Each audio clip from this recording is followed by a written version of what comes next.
வணக்கம் நண்பர்களே, நான் Manikandan. This is Mani's travels with hope. இது மாதிரி தொடர்ந்து பல வீடியோக்கள் வரப்போது. அதுக்கு நீங்கள் செய்ய வேண்டியது எல்லாம் நம்ம சேனலை சப்ஸ்கிரைப் பண்ணி ஆதரவு கொடுக்க வேண்டியது மட்டும்தான். இப்போ திருவனந்தபுரம் பேருந்து நிலையத்தில் நம்ம இருக்கோம். தம்பானூர் பார்க்க ஏர்போர்ட் மாதிரியான அமைப்பு அப்படிங்கிறது இருக்கிறது. உள்ள கொஞ்சம் இடம் கம்மி தான், சின்ன பேருந்து நிலையமாக தான் இருக்குது. ஏன்னா நிறைய பேருந்துகள் நிறுத்த முடியல அப்படிங்கிற கம்ப்ளைண்ட் இருக்குது. சரி, போய் பார்க்கலாம். எல்லா பகுதிகளுக்கும் செல்லக்கூடிய பேருந்துகள் அப்படிங்கிறது இருக்குது. நீங்கள் தூரத்தில் பார்க்குறது தமிழ்நாட்டிலிருந்து வந்த பேருந்து. நாகர்கோவில் கன்னியாகுமரியிலிருந்து வந்திருக்கும்னு நினைக்கிறேன். பம்பா அப்படின்னு போட்டிருக்கு. பம்பை நோக்கி செல்லக்கூடிய பேருந்து. மண்டல பூஜை, மகர பூஜை, நிறைவு விழா அப்படிங்கிறதுனால அதிகப்படியான பக்தர்கள் போவாங்க அப்படிங்கிறதுனால இந்த பேருந்து இருக்குது. நம்ம பேருந்தும் வந்துருச்சுங்க. இதுதான் நம்ம போகக்கூடிய பேருந்து. திருவனந்தபுரத்தில் இருந்து நெடுங்கண்டம் வரைக்கும் நம்ம ட்ராவல் பண்ண போகிறோம். இது முதல் முறையாக நம்ம நெடுங்கண்டத்துக்கு போக போகிறோம். இடுக்கி டிஸ்ட்ரிக்டில் தான் இருந்தாலுமே நம்ம இது வரைக்கும் நெடுங்கண்டம் போனது கிடையாது. இப்போ தான் முதல் முறையாக போக போகிறோம். தூரத்தில் நீங்கள் பார்த்துட்ருக்கிறது மின்னல் சர்வீஸ். ரொம்ப தொலை தூரத்துக்கு வேகமாக செல்லக்கூடிய அந்த பேருந்து. இது மாதிரியான நிறைய பேருந்துகள் இந்த திருவனந்தபுரத்தில் இருக்குது. இது மட்டும் இல்லாமல் வாட்டர் ஏடிஎம் அப்படின்னு ஒரு சிஸ்டம் வச்சுருக்கிறாங்க. நீங்கள் எம்டி பாட்டில் மட்டும் கொண்டு போனால் போதும். ₹1 போட்டிங்கன்னா அதற்கான தண்ணீர் அப்படிங்கிறது நிச்சயமாக கிடைக்கும். 9:35க்கு நம்ம பேருந்து இங்கேருந்து கிளம்பி காலையில் 5 மணிக்கெல்லாம் நெடுங்கண்டம் போயிடும்.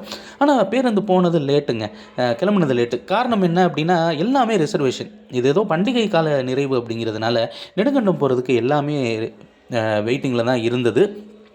17வது பிளாட்ஃபார்ம்னு சொல்லியிருந்தாங்க, ஆனால் 16வது பிளாட்ஃபார்ம். ஆனால் கேஎஸ்ஆர்டிசி ஒரு அப்டேட் ஒன்று கொடுத்துருக்குறாங்க.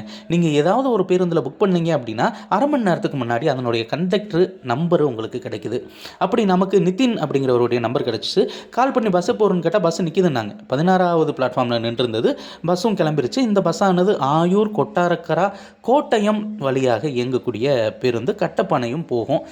எல்லா இடங்களையும் இரவு நேரம் அப்படிங்கிறதுனால காமிக்க முடியாது. நம்ம நேற்று நைட்டே ட்ராவல் பண்ண கிளம்பிட்டதுனால பெரும்பாலும் தூங்க தான் போகிறோம். ஒரு சில பகுதிகளை மட்டும்தான் உங்களுக்கு காமிக்க வேண்டிய ஒரு நிலை. போக்குவரத்து நெரிசல் மிகுந்த இந்த பகுதி 10 மணி ஆகிட்டதுனால ஓரளவு கண்ட்ரோல் ஆயிடுச்சு. ஆப்போசிட்டில் ரயில்வே ஸ்டேஷனும் இருக்குது. வழக்கமாக போகக்கூடிய பேருந்து நமக்கு கொடுக்கல. 1ஆம் நம்பர் சீட் தான் புக் பண்ணியிருந்தேன். வழக்கமாக கொடுத்த பேருந்து அப்படின்னா முன்னாடி நம்ம காட்சிகளை கவர் பண்ண முடியும்.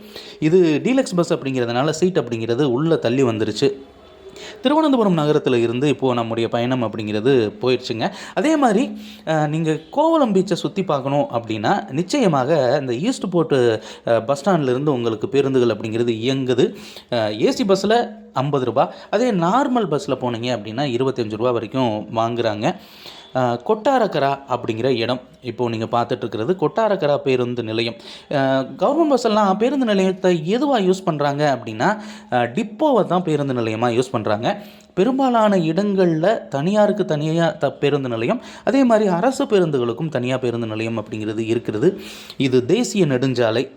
இங்கேருந்து மங்களூர் வரைக்குமே இந்த சாலை அப்படிங்கிறது செல்லுது. இந்த சாலையிலேருந்து கொஞ்சம் தூரம் வந்து எல்லா பயணத்தையும் முடிச்சுட்டு இப்போ கட்டப்பனை நோக்கி நம்ம வந்துட்டோங்க. கட்டப்பனைக்கு எப்போ வந்தாலுமே நமக்கு சந்தோஷம்தான்.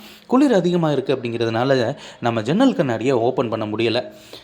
இன்னும் கொஞ்சம் நேரத்தில் நெடுங்கண்டம் வந்துட்டோம். நெடுங்கண்டத்தில் ஏதோ திருவிழா போல் இருக்குது. எங்கே பார்த்தாலுமே அந்த விளக்கு ஒளிகள் அப்படிங்கிறது ஜொலிக்குது. நெடுங்கண்டத்தில் இறங்கிட்டோம். இதுதான் நம்ம வந்த பேருந்து. நெடுங்கண்டம் வந்தாச்சு. இங்கேருந்து மற்றொரு முக்கியமான பயணம் அப்படிங்கிறது நமக்கு இருக்கிறது. அதுக்கு நீங்கள் அடுத்த வீடியோ வரைக்கும் காத்திருக்கணும். அது வரைக்கும் நன்றி, வணக்கம்.